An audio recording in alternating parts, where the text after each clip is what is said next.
But groupism असं चालतं का एखाद्या कला मंडळात कॉलेज? ग्रुपिझम म्हणजे काय? म्हणजे लॉबीज की आपल्या एका जी आता एवढे कॉन्टॅक्ट मधले माझे मित्र आहेत त्यांनाच घेऊन आपण नाटक करूया, जेन्युइन ऑडिशन्स वगैरे होतात की? आता मी आमच्या कॉलेजमध्ये तरी खूप जेन्युइन ऑडिशन्स म्हणजे मी पण घेतल्यात आणि मी पण ऑडिशनच दिली होती. ओके. पण असं मला वाटतं असं डेफिनेटली होत असेल, कारण हे जे तू म्हणतोयस ना ते खूप ह्युमन टेंडन्सी आहे आणि ते सगळीकडेच होतं. कारण लोकांना असं वाटतं की अरे आपण आपल्या ओळखीच्या लोकांबरोबर का नाही आणि आपल्या कम्फर्ट झोन मध्ये जे आपल्या Comfort ज्यांच्याबरोबर zone. आपली बॉन्डिंग आहे Correct. ऑलरेडी. कारण ऍट द एंडला ती एक कला आहे की जर दोन लोकांचं बॉन्डिंग असेल तर ते काम सहज होतं करेक्ट कदाचित, म्हणून असेल.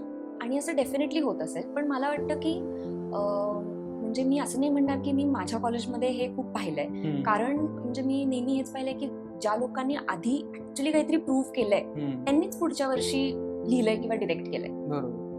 कळलं का? त्याच्यामुळे मी तरी असं पाहिलं नाहीये, पण आय एम व्हेरी शुअर की असं होत तर असतंच. म्हणजे आता इंडस्ट्रीमध्ये पण कदाचित होत असेल, असं कुठल्याही समूहात हे डेफिनेटली होत असेल. त्यामुळे तुम्हाला जर काय म्हणूयात आपण आत शिरायचं असं खूप चुकीचा शब्द आहे, पण तुम्हाला जर कुठेतरी स्टँड व्हायचं असेल ना, तर मग